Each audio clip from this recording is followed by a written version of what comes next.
Hello dear job aspirants, তপোবন study centre থেকে আমি Rima ma'am বলছি। দেখো, আমি আজকে এখন তোমাদের সামনে আর একটা জব ভ্যাকান্সির আপডেট নিয়ে এসেছি। এটা হচ্ছে national institute of technology Durgapur, অর্থাৎ আমাদের এই ওয়েস্ট বেঙ্গলেই। ওকে, ওয়েস্ট বেঙ্গলেই এনআইটি দুর্গাপুরে একটা নতুন ভ্যাকান্সির ফর্ম বেরিয়েছে, রিক্রুটমেন্টের ফর্ম। এটা 12ই নভেম্বর বেরিয়েছে নন টিচিং পোস্টের জন্য। তো এখানে মানে পুরোটাই recruitment for non teaching post দেখতে পাচ্ছ। এটা direct recruitment, pay level 7 CPC, অর্থাৎ এটা কিন্তু সেন্ট্রাল গভর্নমেন্টের জব।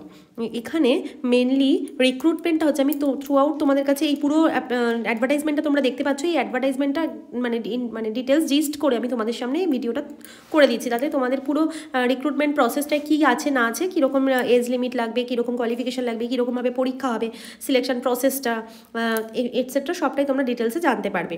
তো দেখো, এখানে তিন রকম পোস্টে কিন্তু রিক্রুটমেন্ট হচ্ছে। তিন রকম বলতে এটা একটা হচ্ছে গ্রুপ এতে হচ্ছে, গ্রুপ বিতে হচ্ছে এবং গ্রুপ সিতে হচ্ছে। ঠিক আছে, তো প্রথমে দেখো গ্রুপ এতে যেরকম আছে যে প্রিন্সিপাল দুটো ভ্যাকান্সি, সুপারিনটেন্ডিং ইঞ্জিনিয়ার একটা, এগুলো সব লেভেল 14, 13, 12 এইসব 10 লেভেলের জব আছে। এখানে অ্যাপ্লিকেশান ফিস যেটা লাগছে সব 1500 টাকা করে ফিস লাগছে। আচ্ছা, এটা গেল গ্রুপ এতে এরকম লাগছে।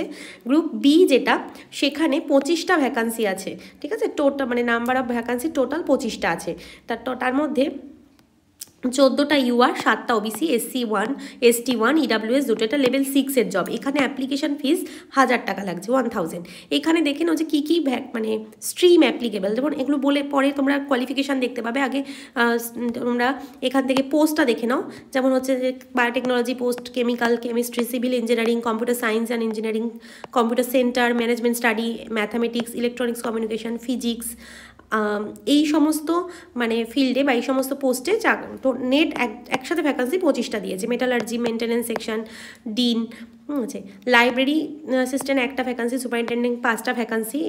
আচ্ছা, এবার দেখো সিনিয়র টেকনিশিয়ান গ্রুপ সি, এখানেও টোটাল নাম্বার অফ ভ্যাকান্সি আছে 13টা ভ্যাকান্সি। ইউআর 7টা, ওবিসি 3টে, 2টো SC, 2 EWS 1। এটা লেভেল 4-এর জব। এখানেও অ্যাপ্লিকেশান ফিস লাগছে 1000 রুপিস।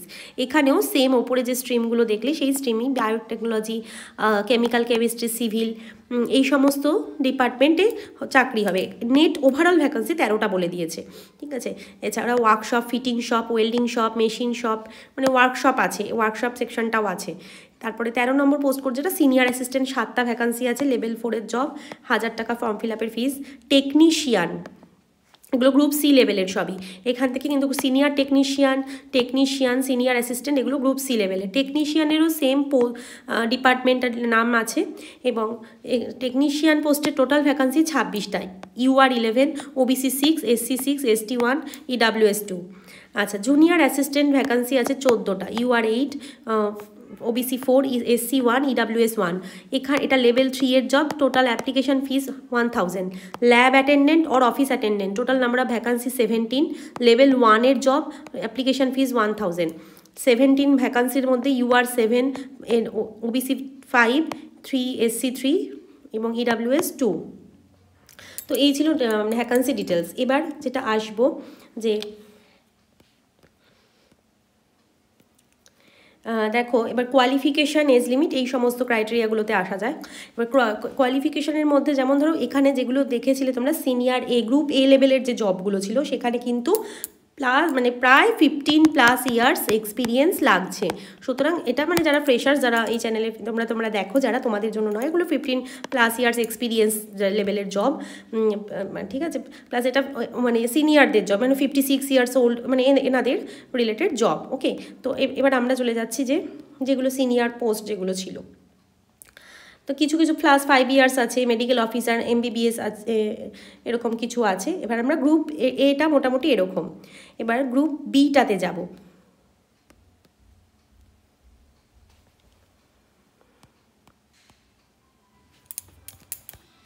আচ্ছা, দেখো এখানে একবার তার আগে দেখে নাও যে গ্রুপ বির পোস্ট শুরু হচ্ছে পোস্ট কোড থেকে। এখানে পোস্ট কোডগুলো দেওয়া আছে।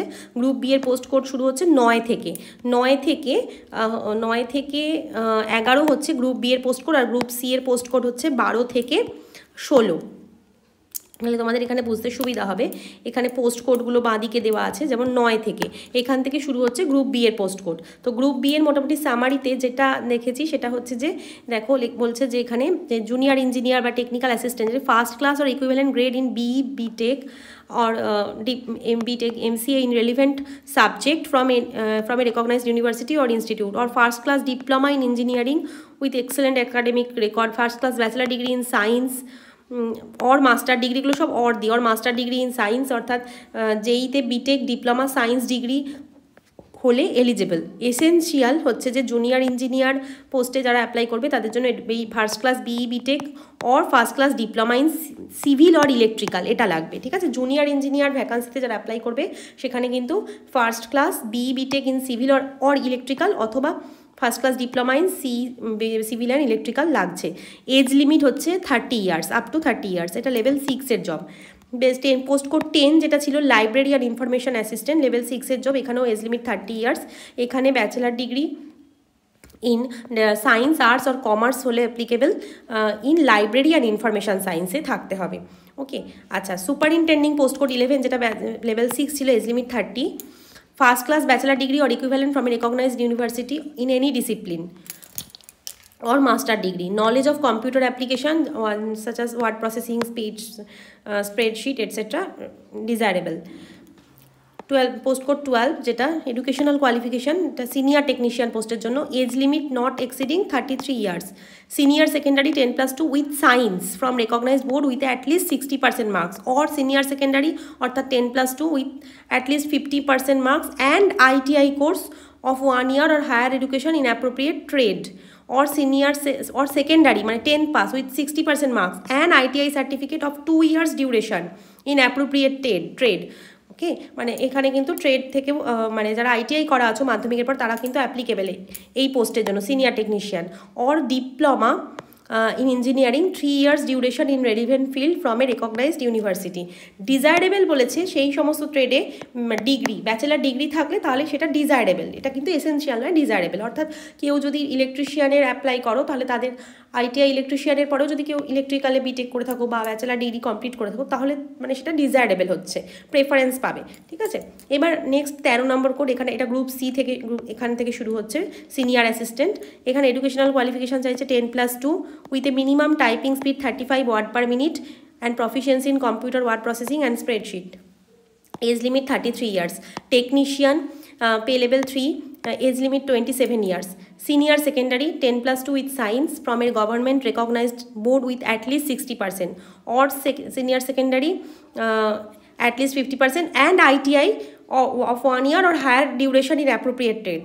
মানে ITI বা ITI ছাড়া যদি ওই ট্রেডের ওপর হায়ার কোয়ালিফিকেশন কিছু থাকে সেটাও অ্যাপ্লিকেবল, বা 10 with 60% and ITI certificate of 2 years duration in appropriate trade হলেও হবে।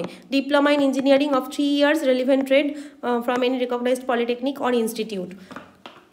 তাহলে এই সমস্ত ভ্যাকান্সিগুলো, যেমন পোস্ট কোড মানে 15 জুনিয়র অ্যাসিস্ট্যান্ট যেটা এজ লিমিট 27 ইয়ার্স, এখানে educational qualification 10+2 with 35 word per minute typing in computer word processing and spreadsheet। lab attendant or office attendant এর জন্য senior secondary from any recognized board, শুধু এটা হলেই হবে, এবং ল্যাব অ্যাটেন্ডেন্টেও তাই senior secondary 10+2 with in science from a recognized board. এখানে age limit 27 years. তো এই ছিল এডুকেশনাল কোয়ালিফিকেশান এবং এজ লিমিটের ডিটেলস। এরপরে আসবো শর্ট লিস্টিং বা সিলেকশন প্রসেসটায়। এখানে যেটা মোটামুটি বলা আছে যে candidates who apply, এখানে খুব important point, candidates who wish to apply for more than one post should apply separately for each post। যারা দুটো একাধিক পোস্টের জন্য অ্যাপ্লিকেবল তারা সেপারেটলি অ্যাপ্লাই করতে পারো in prescribed manner, and separate application with fee must be deposited for each post। However, the candidate will do so their own risk at the schedule of exam for any 2 post codes may be coincide। মানে দুটো post কোডের পরীক্ষা একদিনে পড়তে পারে, এটা কর্তৃপক্ষ দায়ী থাকবে না, নিজের দায়িত্বে তোমরা করতে পারো। if there are more than 10 application for any single post, ঠিক আছে, সিঙ্গেল পোস্টে যদি 10টা অ্যাপ্লিকেশান আসে, এটা বলতে চাইছে অন্যরকম, 10টা অ্যাপ্লিকেশান যদি বসে তাহলে written test will be conducted for short listing. মানে একটা ভ্যাকান্সির জন্য যদি 10টা অ্যাপ্লিকেশান পড়ে, গ্রেটার দ্যান 10 যদি পড়ে তাহলে কর্তৃপক্ষ রিটেন টেস্ট কন্ডাক্ট করবে। ফর শর্ট লিস্টিং অর স্ক্রিনিংয়ের জন্য, ঠিক আছে? মানে 10টার বেশি, একটা ভ্যাকান্সিতে যদি 10-এর বেশি তার জন্য অ্যাপ্লিকেশন জমা পড়ে তাহলে অবশ্যই রিটেন টেস্ট হবে।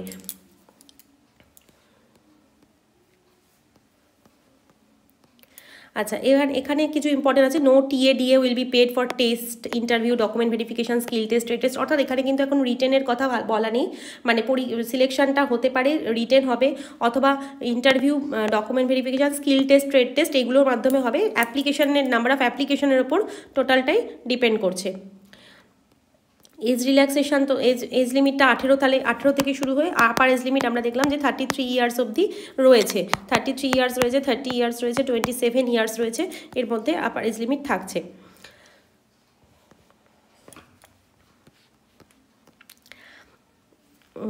এটা interview, venue, skill test, trade test, written test এগুলো মানে কন্ডাক্টেড বাই NIT দুর্গাপুর and its details will be uploaded in the institute website.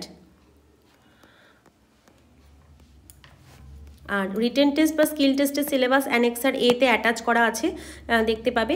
আর এখানে যেগুলো বলা হচ্ছে যে ডকুমেন্টস, এখানে ফর্ম ফিল আপটা শুরু হচ্ছে 12ই নভেম্বর থেকে। 12ই নভেম্বর সকাল 10টা থেকে ফর্ম ফিল আপটা শুরু হবে। 21 দিন অবধি publishing date of employment news, 21 দিন মানে 21 দিন অবধি ফর্ম ফিল আপটা চলবে। 12 তারিখ থেকে 21 দিন অবধি ফর্ম ফিল আপটা চলবে। আর এখানে ফর্ম ফিল আপের জন্য যে সমস্ত ডকুমেন্টসগুলো লাগবে, যেমন ফটোকপিস মানে in original along with one set of photocopies R required to B ব্রট along with a print out of the online application and receipt of proof of online application, processing fee deposited at the time of appearing in the selection process.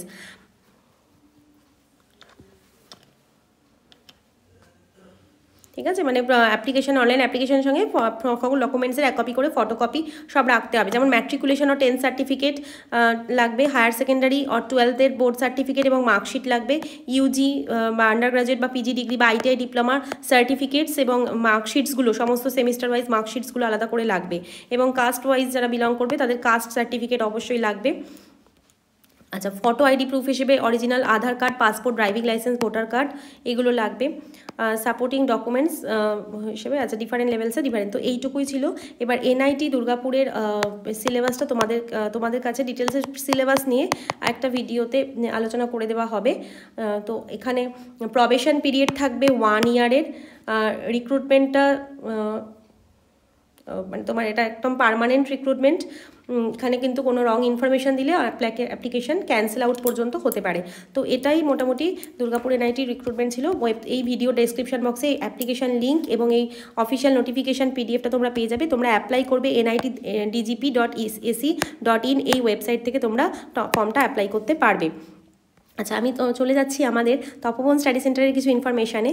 Tapoban study সেন্টারে অনেকেই interested থাকো যে পড়ার জন্য, preparation নেওয়ার জন্য তোমরা আমাদের সাথে প্রিপারেশান নিতে পারো। এই মুহূর্তে দাঁড়িয়ে আমাদের যে সমস্ত ব্যাচগুলো রানিং আছে, যেমন ওয়েস্ট বেঙ্গল পুলিশ SI মেন্সের জন্য আমাদের অনলাইনে ক্র্যাশ কোর্স শুরু হয়ে গেছে। এই SI মেনের জন্য যারা প্রিপারেশান নিতে চাও মাত্র 1199 টাকাতে ক্লাস কিন্তু আমাদের শুরু হতে চলেছে। এটা নতুন ব্যাচ। তোমরা 8820022385 এই ফোন নাম্বারে কন্ট্যাক্ট করে নিতে পারো, ডিটেলসটা জানতে পারবে।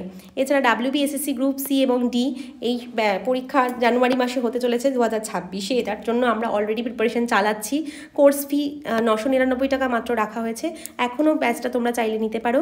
সাপ্তাহিক ক্লাস যাচ্ছে, মক টেস্ট যাচ্ছে এবং সাজেস্টিভ মেটেরিয়াল যাচ্ছে। PSC ক্লার্কশিপ মেন্সের জন্য বাংলা এবং ইংরেজি উপর আমরা কিন্তু প্রিপারেশান দিচ্ছি। মাত্র কোর্স ফি 499 টাকা। এই পরীক্ষাটা 28শে ডিসেম্বর। তোমরা যারা কোয়ালিফাই করেছো প্রিলিম, অবশ্যই কিন্তু দেরি করো না। আমরা কিন্তু এখানে খাতা দেখছি, খাতা চেক করে প্রত্যেকের মার্কস ইন্ডিভিজুয়ালিও ডিক্লেয়ার করে দিচ্ছি। তো তোমরা অবশ্যই দেখতে পারো। এছাড়া WBP KPর জন্য যারা অনলাইন ব্যাচ নিতে চাও, ক্র্যাশ কোর্স নিতে চাও, মাত্র 399 টাকায়। অনেকেরই পরীক্ষা আছে 30শে নভেম্বর। এই বা সামনে যারা পুলিশের জন্য খাটতে চাও তারা এই ক্র্যাশ কোর্স ব্যাচটা নিতে পারো। ব্যাচটা অনেকদিন ধরেই শুরু হয়ে গেছে, লাস্ট মিনিটের প্রিপারেশানের জন্য অবশ্যই ভালো ব্যাচ এটা। 30শে নভেম্বর যাদের এক্সাম আছে তারাও নিতে পারো। তারপরে চলে আসি একদম বিগিনার্সের জন্য, যারা একদম বেসিক থেকে শুরু করবে তাদেরকে বলি আমাদের অফলাইন এবং অনলাইন দুটো মোডেই আমাদের ব্যাচ স্টার্ট হয়েছে। Online offline basic to advance batch. WB SSC PSC railway তো অবশ্যই, NTPC railway, NTPC group D, JEE loco pilot, technician, SSC others এবং সব রকম পরীক্ষার জন্যই special class basic to advance লেভেলের class, note, suggestion, mock test সবই online offline বোর্ডে হচ্ছে। এই নভেম্বর থেকেই ব্যাচ শুরু হয়েছে। তোমরা যারা ইন্টারেস্টেড আছো তোমরা আমাদের ফোন নাম্বারে ফোন করবে অথবা হোয়াটসঅ্যাপও করতে পারো, চাইলে আমরা কন্ট্যাক্ট করে নেব, বা তোমরা তোমাদের ডিটেলস পাঠাবে সকাল 8টা থেকে সন্ধ্যে 6টার মধ্যে। Thank you.